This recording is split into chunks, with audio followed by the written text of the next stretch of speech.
Masters Radio presents Artists with Adam, an interview space for artists with our very own Adam Pressman.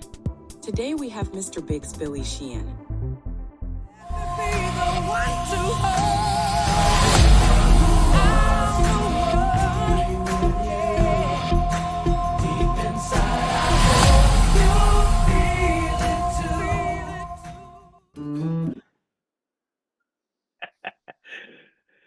All right, we are here, and I'm laughing because I can hear Billy Sheehan playing his bass guitar while we get this thing tuned up and ready to go. We are Masters Radio, the online community that is redefining engagement between fans and the artists who wrote the soundtrack to our lives. And today we have Billy Sheehan joining us of MR.BIG, who has just wrapped up an amazing career.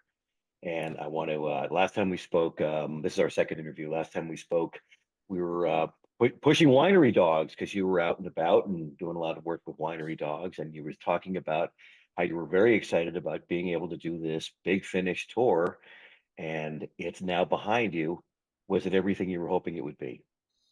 Yeah, we had just a great sold out shows all over the world. We had a blast, and people say, "Oh, you must be kind of sad that it's actually." I'm quite pleased with the whole thing, and I'm glad to put a definitive stop to our performing and recording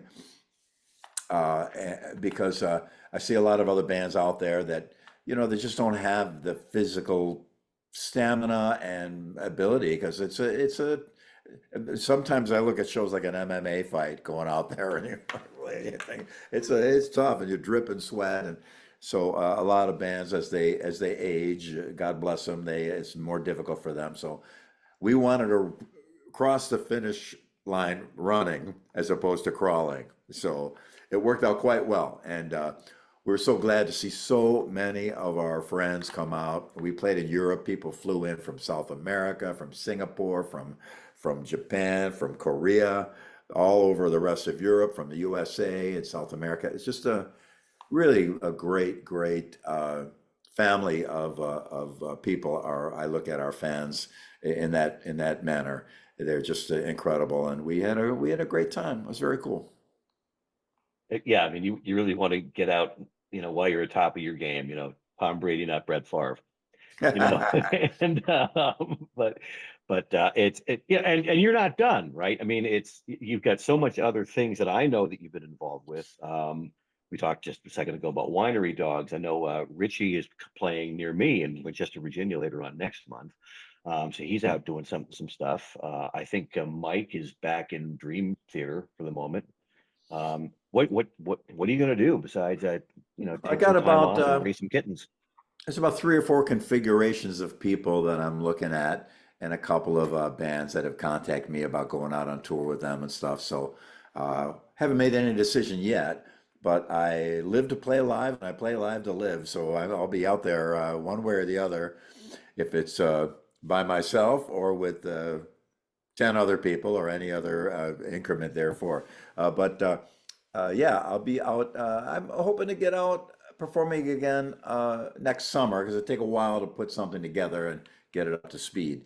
But in the meantime, this is the first time I've had time at home where there's no pandemic, and can just do my thing. So I've been recording a lot at home. I started that during the pandemic. I didn't advertise or anything. People just started to email me, "Hey, can you play bass on this? Can you play bass on that?" And we ended up doing about, I think I miscounted, but I got 600 tracks at one point. And then I'm not sure it can be that many, but I know it's like near 500 tracks we did over the pandemic for people all around the world.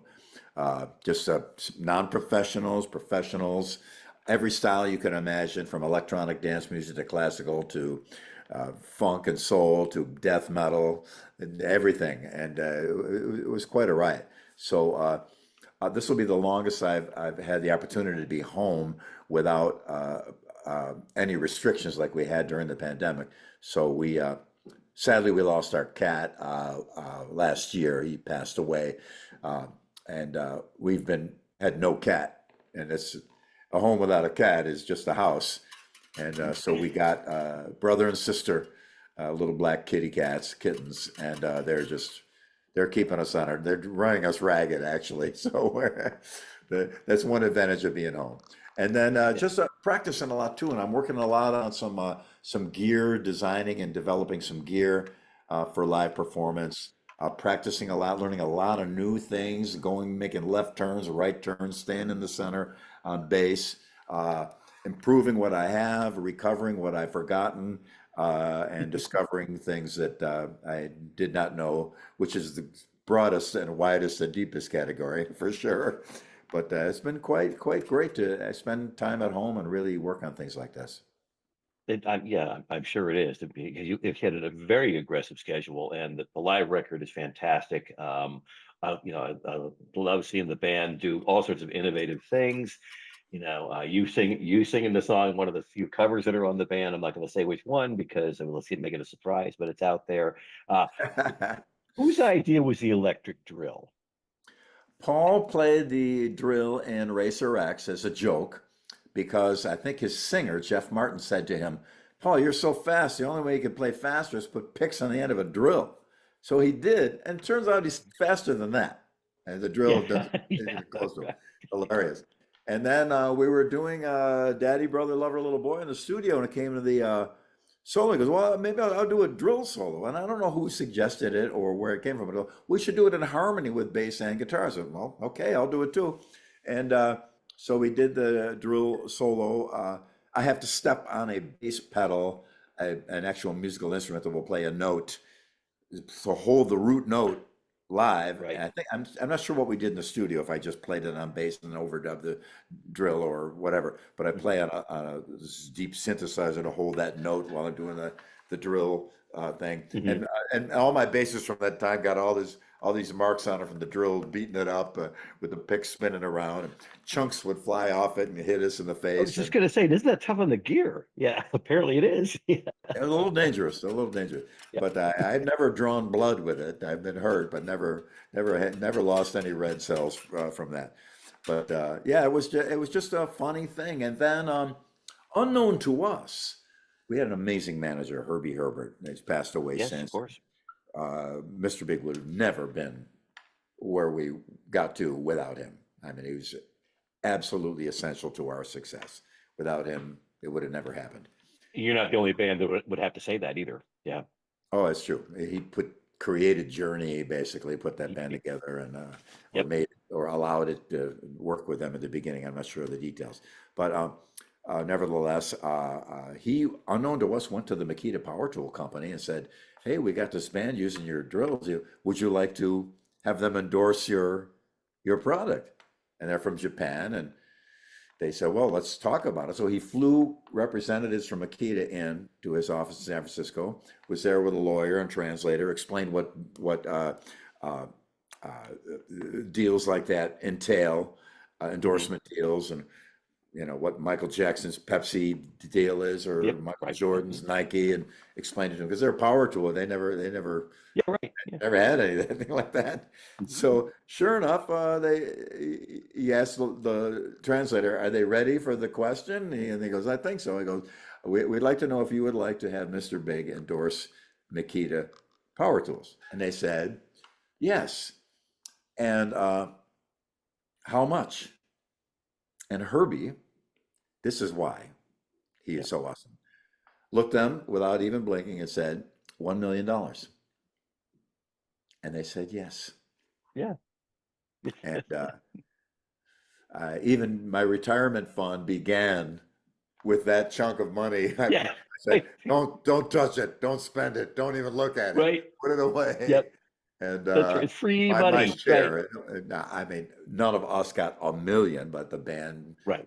we got a good chunk of cash that was wonderful for all of us. Thank you, Paul, for this idea. And then they upped the deal again later. They did another, extended the deal, but they've been great to us. And I remember I was doing a press conference overseas, and there's a British reporter, and he said, "Well," and this was in the early '90s, and he goes, "Well, I'm surprised, that you guys didn't endorse, you endorsed a Japanese company, even though you're Americans, I thought you would endorse someone like Black and Decker. And I said, yeah, but Black and Decker is from Great Britain. Yeah. So I got a little sting into a reporter there once, and That's right. Very good. and plus Japan has supported us so incredibly in so many ways that we're happy to endorse. They make great products, and it was an amazing adventure. The Makita power tool story. I still got them here Yeah. in the garage too. I'll bet. Yeah. Yeah. You won't have any other brand, I imagine, for some period of time. No, I don't. That is fantastic. Well, it's good because they need to pay for the pick guards, and and really every shop teacher is going to cringe when they see the live recording if you guys not wearing safety glasses when you're running the drills. Oh, we go old school. No, the safety equipment. No helmets or glasses or gloves. I saw that. I thought there's no way that could work, but it clearly did, and Yeah, it we're didn't okay. seem to break anything. So yeah, fantastic. So well, it's good that you're having some time at the house, and I saw the kittens on Facebook. You're definitely a devoted kitten dad now. And Oh, it's nice yeah. to have that kind of time for you. You mentioned that EDM. I'm trying to imagine myself with that big piece of lumber in your hand playing EDM instead of a synthesizer. But Yeah, if anybody I can pull it just off. sometimes that relentless hypnotic electronic digitally created beat, there's a thing to it, obviously, because millions of people are into that, and you go to EDM and it's just 10 billion people all Mhm. doing their thing. But they're, and most musicians will dismiss it, and I see why, because wasn't really created. Most of it was not created by musicians per se. You'd have That's to know right. something about how to construct that. But I still, I was a big fan of Prodigy when they came out, and Fatboy Slim and stuff like that. I thought it was pretty cool. Yeah, but I've actually had to do a couple of EDM tracks on bass. So you got to get those 16th notes in the groove Mhm. exactly right. So when you look at the grid on Pro Tools, everything is exactly on that thing. So it's a challenge to do it. There's no real feel or move to it. They just want that thing hypnotically Yep. perfect. So it's Yep. been interesting. I find it kind of fascinating. It's good. If they put the imagination into it, perhaps have you run away with a little bit because you're such an up the neck bass player and fast, and your solos are amazing, for example, that having just the regular EDM pulse going along would be great, and it'll lay that over the top of it, for Yeah, to some something that degree. gives you the more human. Yeah. Yeah, it and that usually is a human element to all of it, like as a vocal thing or whatever, even though it may be Mhm. affected heavily by pitch correction or whatever. But Oh yeah. it's just it's interesting, I think, when you are into a certain thing, what is the opposite of this thing? Let's explore that for a minute. So when you come back to humans playing actual music and on instruments in real time, you have a different point of view, and Hmm. I think it can help you. Like when I hear another language and hear a particular word for something in that language that sounds kind of like English or something I'm familiar with, and see the history of how that word became, it helps you understand that word better, and it helps you understand the differences in language better. And music being pretty much a language, exploring another area of it sometimes is good to be more fluent in the one you gravitate towards. Yeah, and not just the music, but your own personal health. Exploring different directions in music is good for your brain. It keeps you energized, and none of us getting any younger, right? So, Yeah, there's a book called "This Is Your Brain on Music," and yeah. I posted about it, and the author actually got in touch with me. He's a wonderful guy, and Is it Levitin?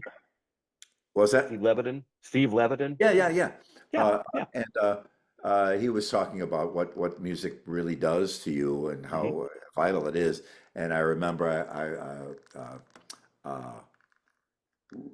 a book on philosophy called "The Story of Philosophy" by Will Durant, and it's Interesting. pretty heavy. You keep a dictionary close by because there's some verbiage in there that is pretty heavy. But I managed to slug my way through it. And Schopenhauer, a famous philosopher, Hmm. Yes. put forth the proposition that music is the greatest art form. because Yeah. it music must be created, and you create scenarios in your mind from listening to music. You know, when you hear a story about Brian Adams singing Summer of '69, you can almost see the porch, Yeah. standing on your mother's porch. You can almost see, Yep. you have to create that. So the actual listener becomes part of the art, becomes enmeshed within the art. And even instrumental and classical music, you have to create some kind of scenario. So anyway, enough of It's philosophy. absolutely true. And speaking of old dead German philosophers, Nietzsche said, "Life without music is a mistake." There you go. I Yep. rest my Yep. case, Your Honor.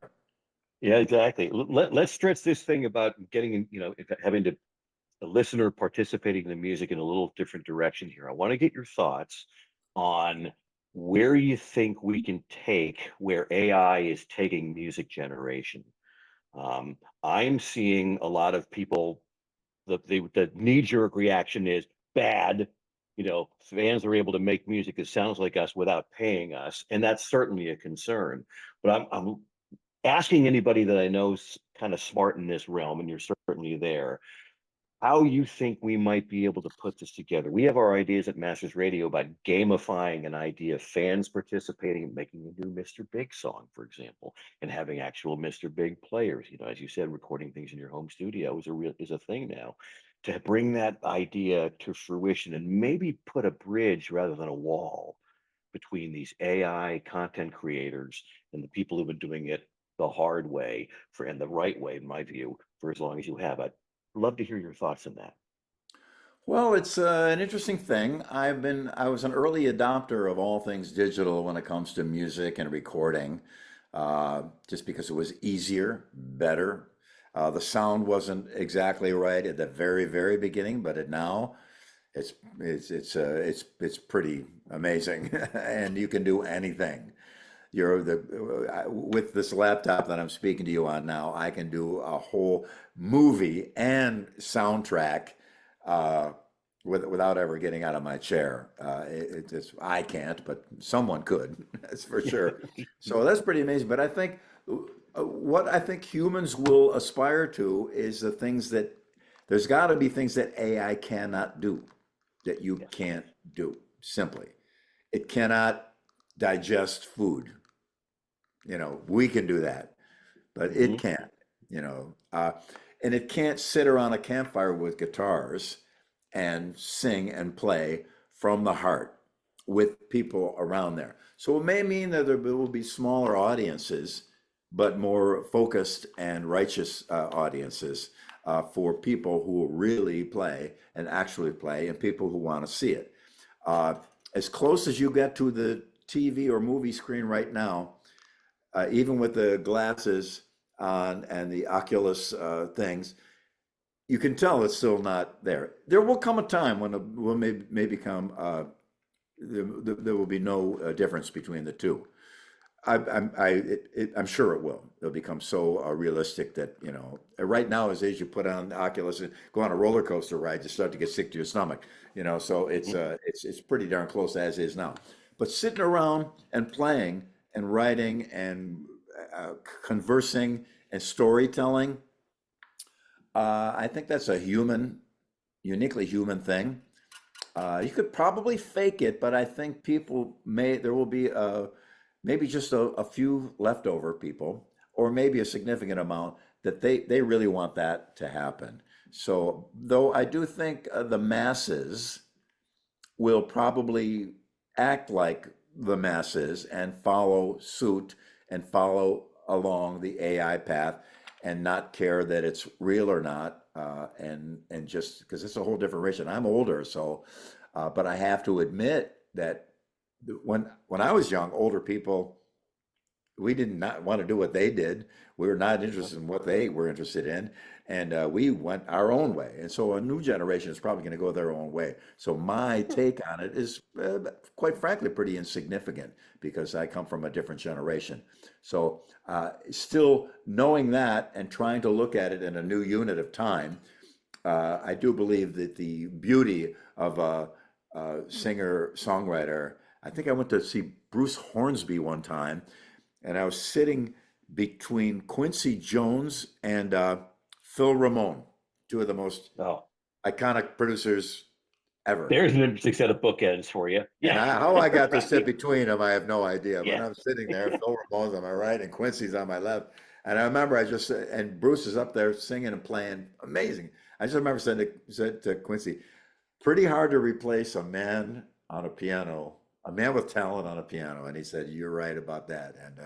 And we agree with that point. Many years ago, I did that. And so I think that's a thing.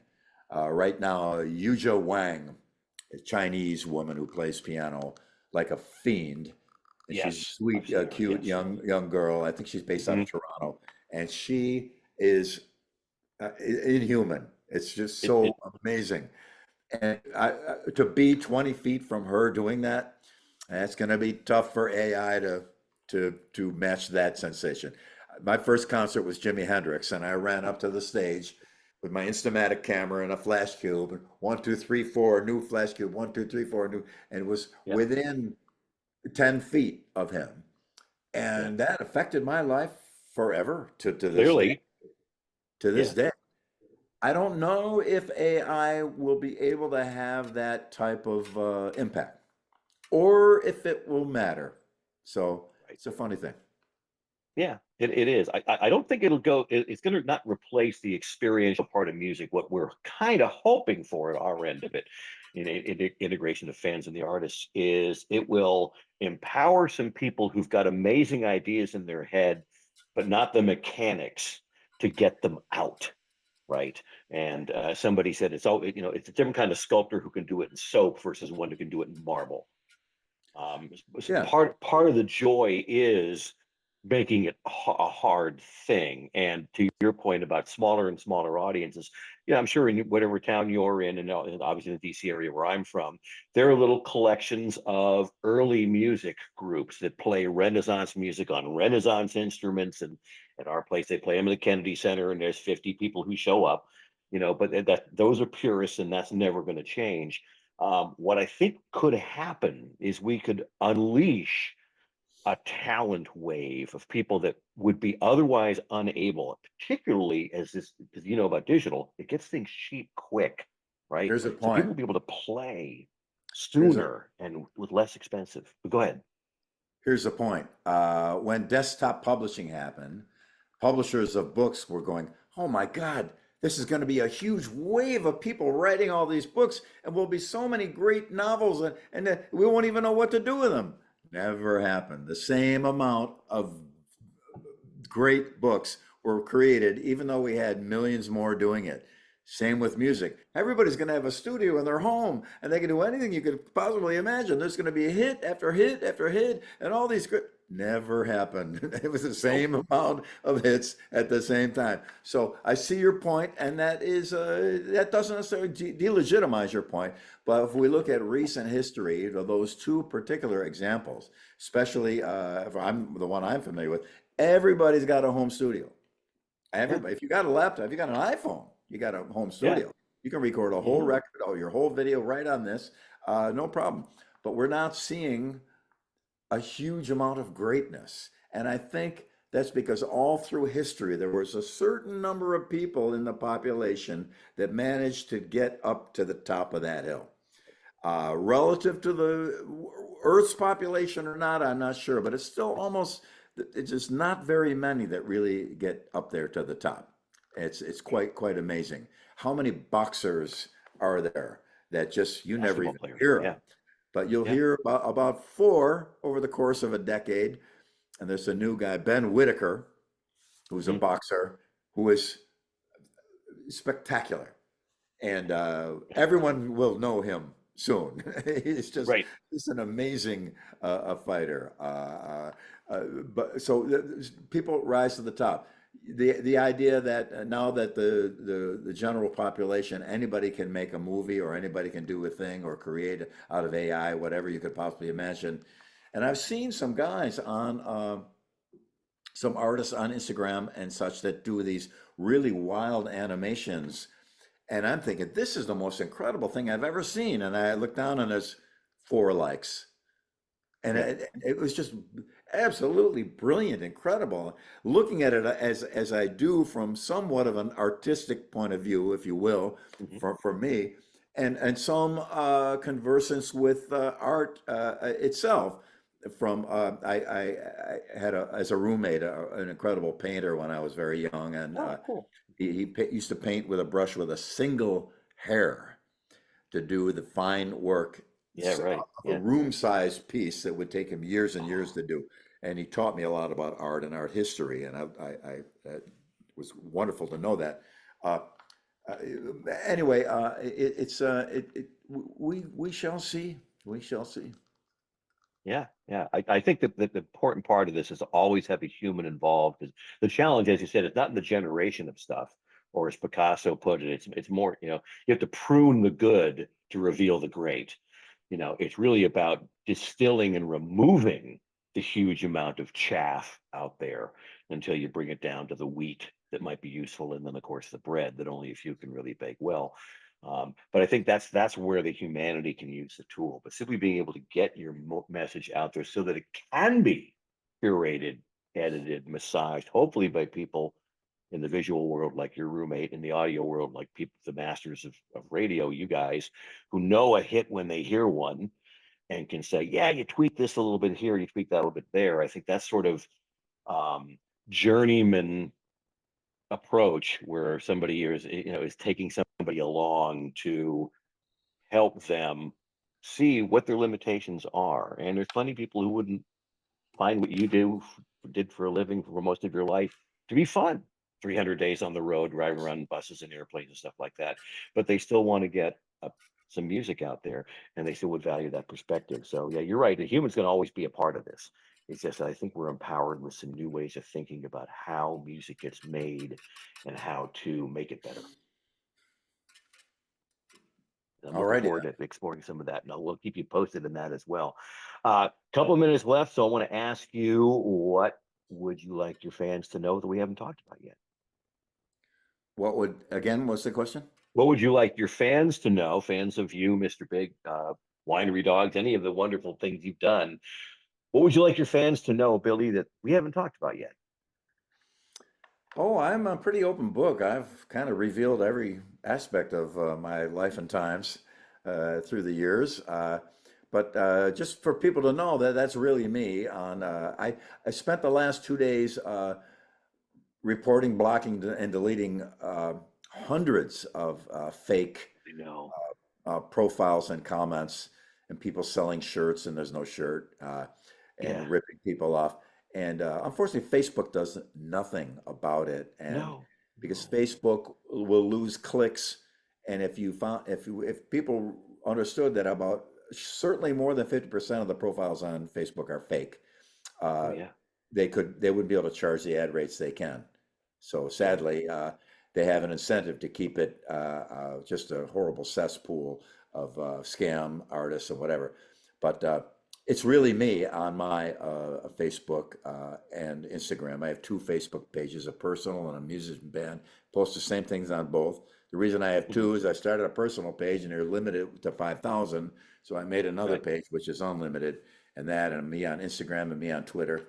And if people want to get in touch with me and ask me about things, I do my best to give advice when I have time and when I can, but I read everything yeah. and see everything. And sometimes I can just click a thumbs up or a I've peace seen symbol them. or a Yep. heart or something. Hmm. But a lot of Yep. times today I got an inquiry about what I'm recording through. So I took photos and just clicked right there and popped Yep. it right into the comments exactly what my setup is and how it's going. So if I can be help to other players or musicians or songwriters or producers or recorders or drummers, guitarists, bass players, and singers, I'm happy to do that. So it's really me when I get the blue check mark verified on Facebook and Twitter. So Yep. if people want to get in Yep. touch with me, they're welcome to.